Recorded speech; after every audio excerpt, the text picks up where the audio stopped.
have to have the same gender of bird living together, or can there be opposites? Does it have any impact on you or them? Let's explore the topic in this video. Hello everyone, welcome back to The Parrot Teacher. I'm Dave, and today we're exploring a topic I get asked about an awful lot, and that is, do you need to keep the same gender of bird? Does it matter? Do you have to have opposite genders?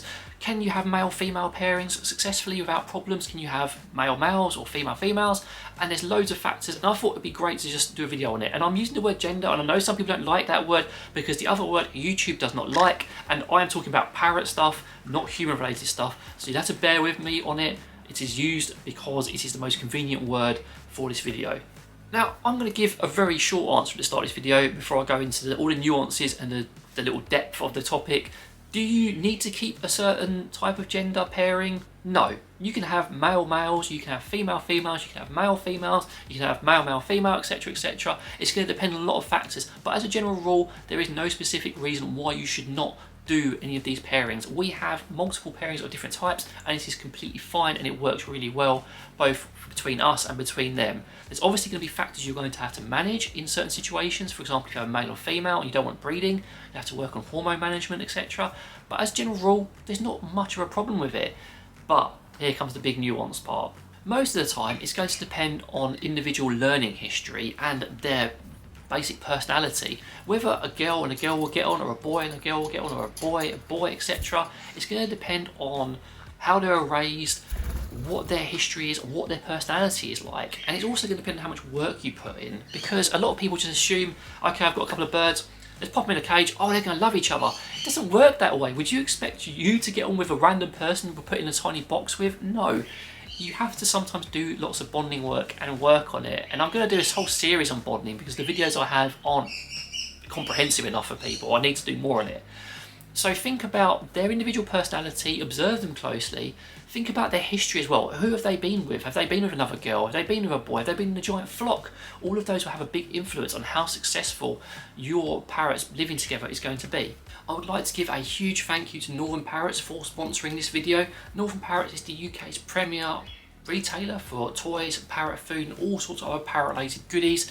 I would highly recommend you check them out if you're in the UK because they have so many great things. And if you sign up for their newsletter, you will get 10% off your first order, and they regularly have lots of offers.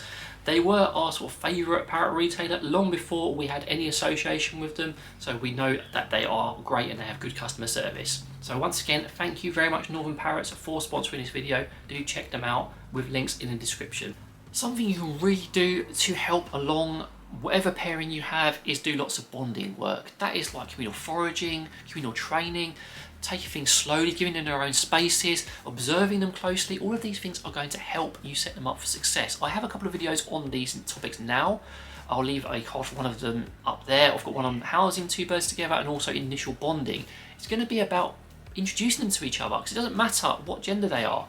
You just have to treat them as if they're people, and I don't normally like saying that. You don't want to treat birds as people, they're birds. But in this context, you want to think about how you'd feel and how you'd like to be introduced to a friend and how things would work out best. Taking lots of time, doing fun things together, allowing them to share the same space. Those things will help you a lot and set you up for a lot more success.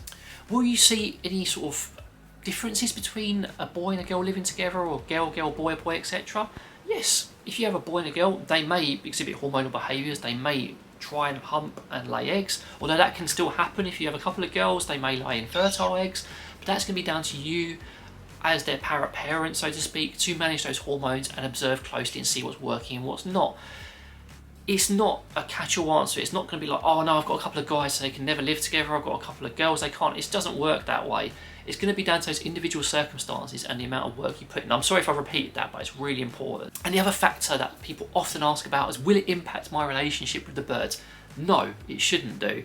That'll be down to you, again, as the owner. We have male females, we have female females, we have loads of boys. All of them want to interact with us. It's about what we put in and how we treat them that has that influence on their behaviour. Now, one small caveat.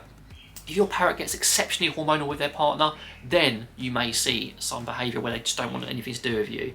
But that is if they're allowed to get excessively hormonal and there's not enough effort from that person. I don't think I've seen a case yet where that situation has occurred where the person has put tons and tons of effort in and they can be completely ignored by the birds.